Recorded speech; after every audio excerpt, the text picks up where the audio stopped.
Assalamualaikum warahmatullahi wabarakatuh. Salam, Om Swastiastu, Namo Buddhaya, salam kebajikan. Dengan kampus Merdeka, Merdeka Belajar, kita wujudkan lingkungan yang demokratis hingga terbentuk suasana kooperatif dan kolaboratif.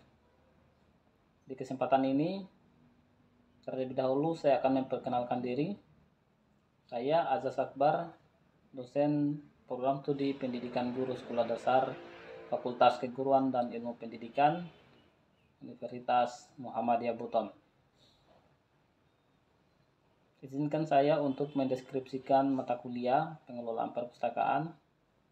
Mata kuliah pengelolaan perpustakaan merupakan mata kuliah yang ada di semester 5 dengan bobot SKS sebesar 2 SKS. Luaran capaian yang dibebankan program studi kepada mata kuliah ini ada 2. Yang pertama, menjadi pengelola perpustakaan sesuai dengan standar nasional perpustakaan. Yang kedua, menjadi penggerak gerakan literasi sekolah. Nah, oleh karena itu, dengan 2 capaian atau 2 luaran yang diharapkan oleh prodi, maka mata kuliah ini perlu dilakukan beberapa strategi untuk bisa mencapai luaran tersebut. Di dalam RPS yang sudah dirumuskan dengan tim teaching, ada 3 komponen besar yang terdapat di dalam materi-materi yang akan disampaikan dalam kurun waktu 1 semester atau 16 kali pertemuan. 2 kali pertemuan, 1 digunakan untuk ujian tengah semester dan yang kedua digunakan untuk ujian akhir semester, sehingga materi yang akan disampaikan kepada para mahasiswa yakni sebanyak 14 kali pertemuan. Adapun metode yang digunakan dalam pembelajaran yaitu yang pertama small group discussion, yang kedua demonstrasi dan wawancara, yang ketiga cooperative learning, yang keempat discovery learning. Materi-materi yang akan disampaikan akan saling berhubungan, yaitu terkait dengan bagaimana cara mengembangkan sumber informasi yang ada di perpustakaan. Dengan kata lain, bagaimana sistem pembinaan dan pengembangan koleksi. Yang kedua, yaitu tentang bagaimana mengelola sumber informasi di perpustakaan. Dan yang ketiga, bagaimana cara menyebarluaskan sumber informasi yang ada di perpustakaan. Referensi yang digunakan untuk menunjang materi dalam mata kuliah ini yaitu buku saya sendiri, yaitu dengan judul Pengelolaan Perpustakaan Berbasis Akreditasi, yang sudah diterbitkan pada penerbit Leisa dan mendapatkan International Standard Book Number atau biasa kita singkat dengan ISBN, dan juga sudah dibuatkan dalam bentuk hak kekayaan intelektual yang diterbitkan oleh Kemenkumham, dan juga beberapa jenis buku lainnya seperti buku manajemen perpustakaan karya Lasa HS, buku pembinaan dan pengembangan koleksi karya Hildawati Alma, dan buku pengantar perpustakaan dan kearsipan karya Andi Ibrahim. Sedangkan referensi penunjang berupa artikel-artikel ilmiah yang berhubungan dengan materi-materi yang akan dibahas. Pada materi yang akan diajarkan di video ini yaitu materi tentang otomasi perpustakaan.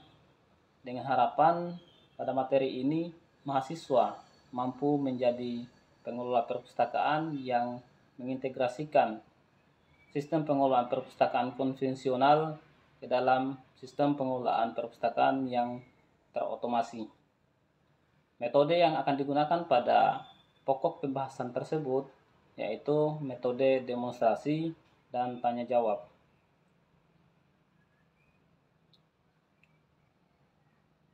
Terima kasih. Assalamualaikum warahmatullahi wabarakatuh. Baik. Bismillahirrahmanirrahim. Assalamualaikum warahmatullahi wabarakatuh. Waalaikumsalam warahmatullahi wabarakatuh. Alhamdulillah. Alhamdulillahi wahda. Wassalatu wassalamu ala rasulillah la nabiyya ba'da. Rabbi shrah li sadri wa yassir li amri wahlul 'uqdatam min lisani yafqahu qawli. Amma ba'd. Adik-adik mahasiswa, bagaimana kabarnya? Alhamdulillah. Oke, baik. Hari ini sesuai dengan apa yang sudah tercantum di dalam RPS, bahwa pada materi hari ini kita akan membahas tentang otomasi perpustakaan. Metode yang akan kita gunakan dalam perkuliahan kita pada hari ini yaitu menggunakan demonstrasi dan tanya jawab. Maksud demonstrasi di sini, saya akan menunjukkan hal-hal yang dianggap penting kaitannya dengan otomasi perpustakaan ini. Namun sebelum itu saya ingin merefleksi kembali pertemuan kita minggu lalu, yaitu tentang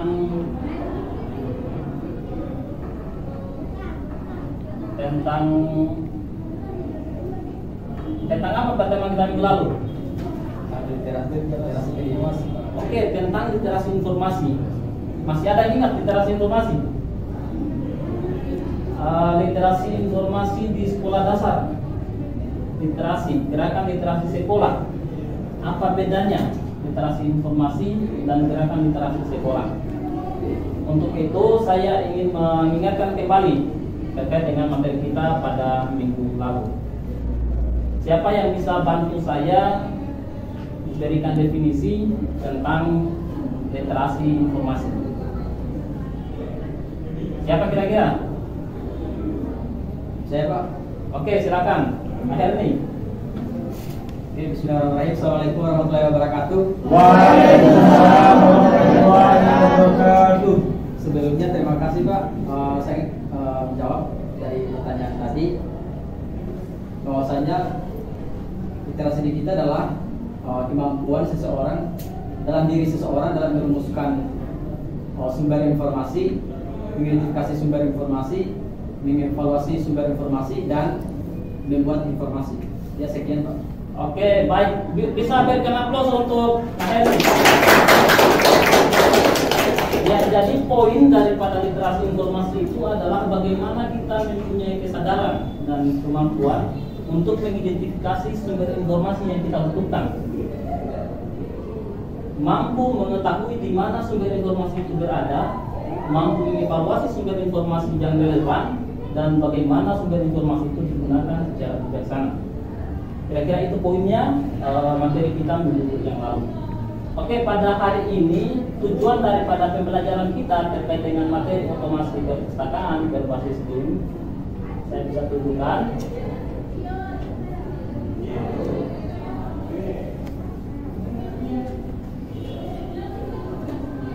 Oke, bisa dilihat.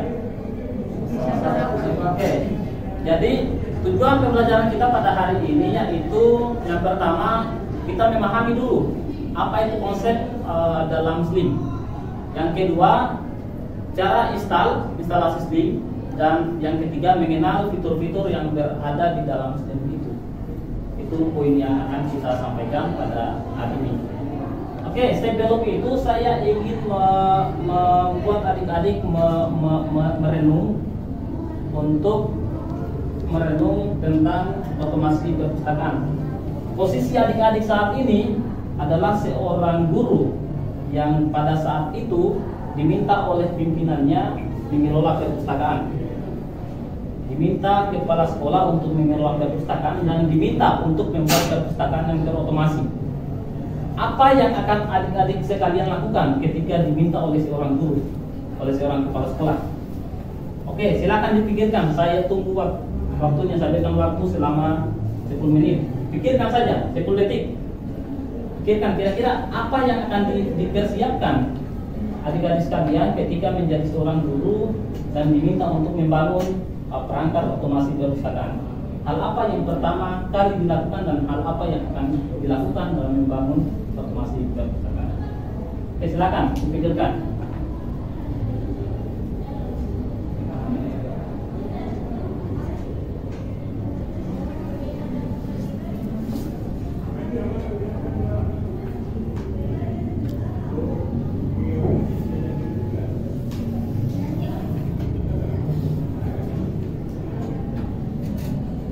Oke, waktunya cukup. Jadi sebenarnya tujuan daripada pembelajaran kita hari ini sudah mampu menjawab kebutuhan daripada otomasi perpustakaan yang diharapkan oleh kepala sekolah kita nanti ketika kita sudah bekerja di sekolah misalnya. Jadi kita sudah mampu membuat otomasi perpustakaan. Kenapa? Karena kita sudah bisa mengidentifikasi perangkat apa yang kira-kira yang dibutuhkan dalam membuat otomasi perpustakaan. Setelah kita sudah mengetahui perangkat apa, perangkatnya di sini sudah kita lihat adalah SLIM, Standard Library Management System. Kita juga mengetahui cara untuk membuat atau menginstal Standard Library Management System ini dan memahami fitur-fitur apa yang terdapat di dalam Standard Library Management System. Jadi secara umum paradigma masyarakat kita tentang otomasi dan digitalisasi perpustakaan itu biasanya mereka menganggap itu sama, otomasi perpustakaan dan digitalisasi perpustakaan. Tetapi ternyata itu berbeda. Antara otomasi perpustakaan dan digitalisasi perpustakaan adalah dua hal yang berbeda. Di mana otomasi perpustakaan itu sifatnya lebih humanis. Kenapa saya katakan humanis? Karena otomasi perpustakaan itu menghubungkan antara jenis perpustakaan konvensional dan perpustakaan digital. Jadi biasanya orang tidak suka membaca bahan bacaan berupa PDF di internet biasanya. Jadi bahan bacaan berupa PDF di internet itu adalah bagian daripada jenis perpustakaan digital. Tetapi ada sumber informasi yang sifatnya konvensional, tetapi mampu kita akses dengan menggunakan akses online. Itulah yang disebut dengan otomasi perpustakaan. Jadi dia sifatnya lebih humanis, menghubungkan antara perpustakaan konvensional dan perpustakaan digital. Itulah yang disebut otomasi perpustakaan atau biasa kita kenal dengan perpustakaan hybrid. Kira-kira begitu. Oke, sebelum saya lanjut mungkin ada yang mau bertanya? Oke, simpan dulu pertanyaannya. Oke, coba kita pahami dulu konsep literasi, konsep otomasi. Jadi, apa itu SLIMS? SLIMS itu adalah singkatan dari Senayan Library Management System. Jadi, perangkat ini dibangun oleh vendor dari bidang Humas, bagian Pusat Informasi dan Humas Departemen Pendidikan Nasional Republik Indonesia pada tahun 2005. Jadi latar belakang dibuatnya aplikasi ini karena pada saat itu perpustakaan yang ada di Dinas Pendidikan mereka menggunakan ALIS. Pada saat itu kontraknya sudah habis, tetapi dinas tidak mempunyai anggaran untuk memperpanjang kontrak dengan ALIS ini, dan ALIS juga sulit untuk dihubungi untuk melakukan negosiasi terkait dengan perpanjangan kontrak. Oleh karena itu pihak atau tim yang dibentuk di Pusat Informasi dan Humas Departemen Pendidikan Nasional ini, mereka coba berpikir kira-kira bagaimana kita membuat satu sistem yang kira-kira sistem itu bisa digunakan tanpa harus berbayar, tanpa harus diperpanjang, free digunakan atau free open access namanya. bagaimana. Lalu kemudian mereka mencoba membangun sebuah sistem yang disebut dengan Senayan Library Management System ini.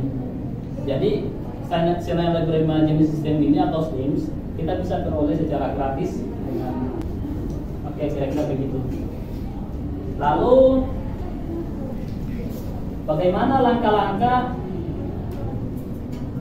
dalam melakukan instalasi Senayan Library Management System ini? Jadi di sini ada tahapan-tahapannya, bisa dilihat, mungkin bisa difoto tahapan-tahapannya. Nanti sampai di rumah baru bisa dipraktekkan. Coba silakan difoto.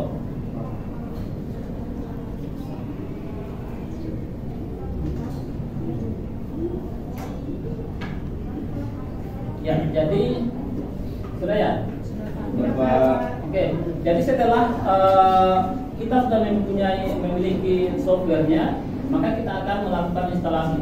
Tahapan-tahapannya itu dimulai dari ekstrak, lalu kemudian kita coba open folder, buka folder yang sudah terekstrak tadi, lalu kemudian kita coba buka Apache Star, kemudian MySQL Star, Mozilla, kita buka Mozilla, dan yang terakhir kita ketik localhost di Mozilla, baru enter, muncullah seperti ini tampilannya. Saya coba perlihatkan tampilannya. Muncul seperti ini. Jadi tampilan ini adalah tampilan otomasi perpustakaan. Itu belum lama baru dibuat, tapi sudah jadi sebuah otomasi di perpustakaan. Sangat mudah, kita bisa membuat otomasi perpustakaan yang ada di sekolah kita misalnya. Oleh karena itu, untuk memahami kegunaannya, maka kita akan melihat fitur-fitur yang disediakan oleh SLIMS ini di dalam membantu kita mengelola sumber-sumber informasi yang ada di perpustakaan. Oke, sebelum saya lanjut, mungkin ada yang mau bertanya? Kalau begitu saya mau tanya balik. Apa bedanya antara perpustakaan, otomasi perpustakaan dengan perpustakaan digital? Siapa bisa jawab? Otomasi perpustakaan dan perpustakaan digital. Tadi saya sudah sebutkannya, otomasi perpustakaan ini sifatnya lebih humanis. Sementara perpustakaan digital dia sudah lebih boleh dibilang dalam bahasa keren sekarang sudah lebih ekstrim. Oke, sambil menunggu jawabannya, mungkin bisa saya tunjukkan ini perangkatnya. Oke, kalau tidak full, maka saya tunjukkan saja yang ini, yang di bawah. Bisa dilihat di bawah? Bisa Pak. Ada apa di sini? Coba siapa bisa baca? OPAC. OPAC ini singkatan dari Online Public Access Catalog. Jadi kalau misalnya di perpustakaan konvensional biasa kita berhubungan dengan katalog. Kita mencari daftar katalog, daftar buku secara konvensional biasanya disiapkan di rak-rak itu. Tetapi kalau misalnya kita sudah menggunakan otomasi perpustakaan ini, maka kita hanya sebatas mengetik kata kunci ataupun nama pengarang daripada informasi yang kita butuhkan. Secara otomatis kita sudah bisa tahu bahwa oh ternyata buku yang saya butuhkan itu ada, atau buku yang saya butuhkan itu adanya di bagian mana. Itu sudah bisa kita identifikasi. Kenapa? Karena ini adalah alat yang mengantarkan kita ataupun menunjukkan kita tentang sumber informasi yang ada di perpustakaan itu. Gitu. OPAC namanya. Ini bibliografi. Jadi kita kenali dulu ini apa namanya, fitur-fitur ini. Bibliografi ini adalah alat yang digunakan untuk menginput buku. Jadi biasanya kalau di sekolah itu, kalau sudah ada pengadaan buku, biasanya yang harus kita lakukan itu adalah menginput buku itu atau membuat daftar agar kita bisa mengidentifikasi berapa jumlah daripada buku itu. Jadi biasanya kalau sekolah sudah mengadakan buku, kita tidak langsung menggunakan buku itu, tidak langsung menyebarkan kepada peserta, kepada siswa misalnya. Tidak langsung seperti itu, tetapi kita mengelolanya dulu. Nah, inilah menu yang bisa digunakan untuk mengelola buku-buku itu misalnya. Bisa lihat ya yang ini. Bisa, Pak. Untuk yang sistem ini fitur yang digunakan untuk mengatur. Misalnya kita ganti namanya tadi Slim ya.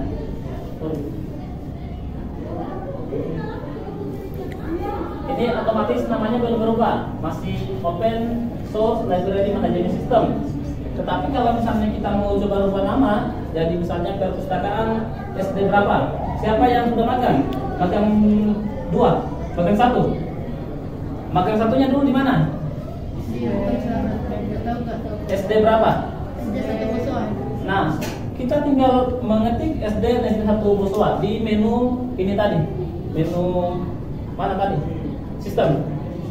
Ya, kalau misalnya ini masih menggunakan bahasa Inggris, kita bisa mencari menu sistem ini. Setting di menu sistem ini kita gunakan bahasa sesuai dengan kebutuhan kita.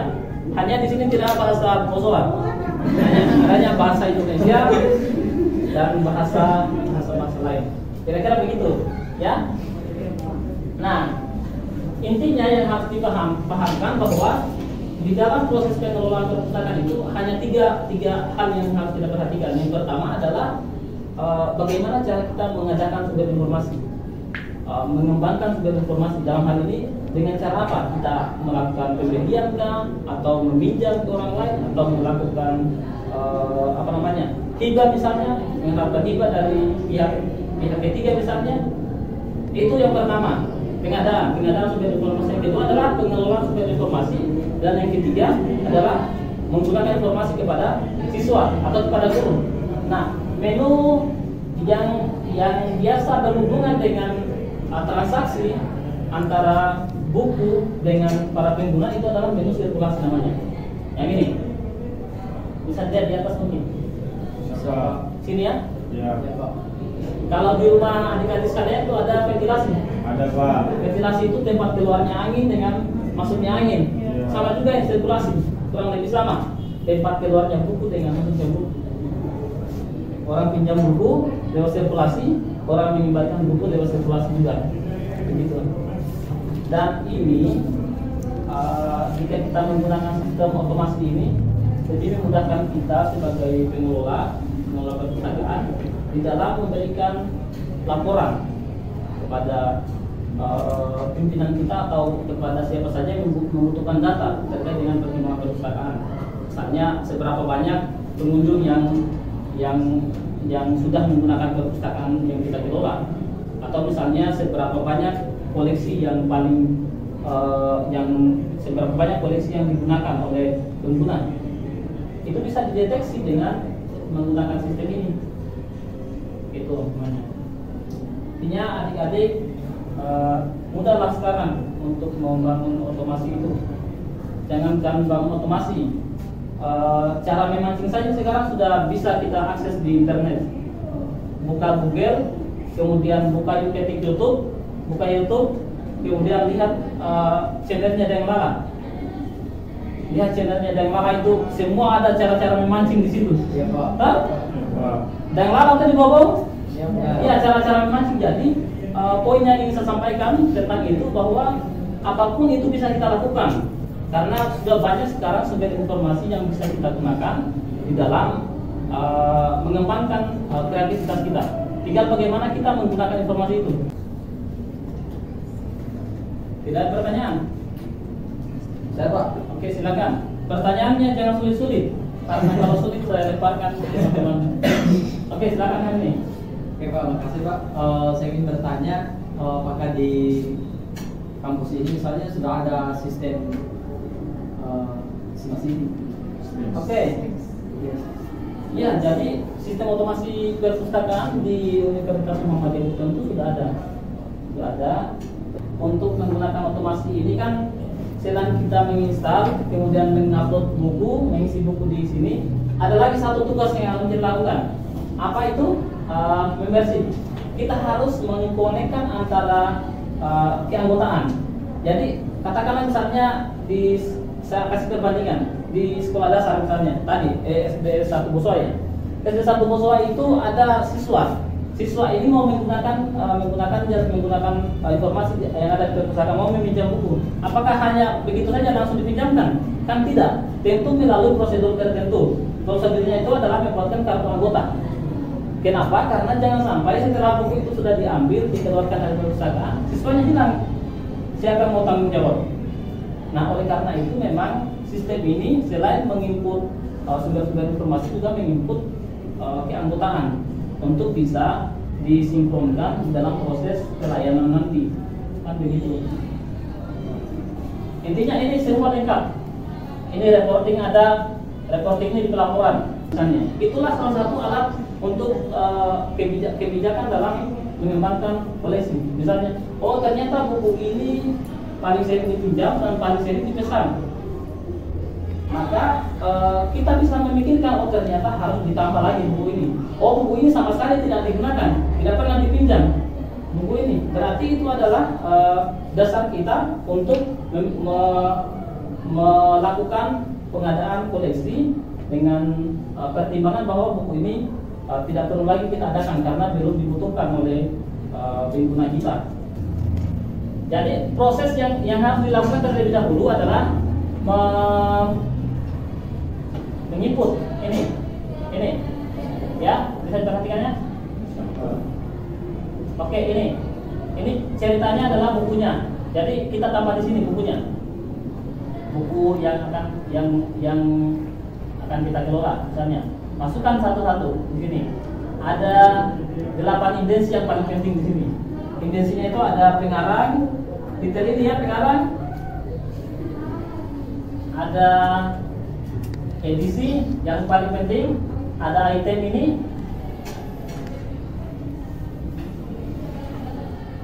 ada ISBN, ada publisher ini penerbit, publishing years ini adalah tahun terbit dan tempat terbit dan seterusnya, bisa dilihat di sini. Oke. Setelah kita sudah melakukan penginputan ini, penginputan sumber informasi, kita melakukan penginputan keanggotaan siswa. Kalau sudah, maka barulah bisa dilakukan proses transaksi dengan yang saya sebut tadi sirkulasi atau peminjaman koleksi. Gitu ya. Oke. Jadi saya berikan tugas kepada adik-adik sekalian, sampai di rumah download aplikasi ini. Namanya Munaslim. Ini. Itu yang saya kasih simbol ini. Pesenayan. Oke, cari nanti, setelah itu baru download. Lalu kemudian lakukan tahapan penginstalan sesuai dengan tahapan-tahapan yang saya lakukan tadi. Insya Allah di minggu depan kita masih materi ini, tetapi saya minta tadi untuk membawa buku satu masing-masing untuk menginput. Nanti setelah berhasil untuk menginput buku Pak, lalu kemudian kita melakukan transaksi sirkulasi. Oke, saya kira mungkin itu. Atau ada yang mau ditanyakan? Ada? Oke, intinya yang ditanyakan itu bisa juga ditanyakan YouTube. Oke, saya kira mungkin itu yang dapat saya sampaikan. Lebih dan kurangnya saya mohon maaf. Ya, saya akhiri dengan ucapan Wassalamualaikum warahmatullahi wabarakatuh.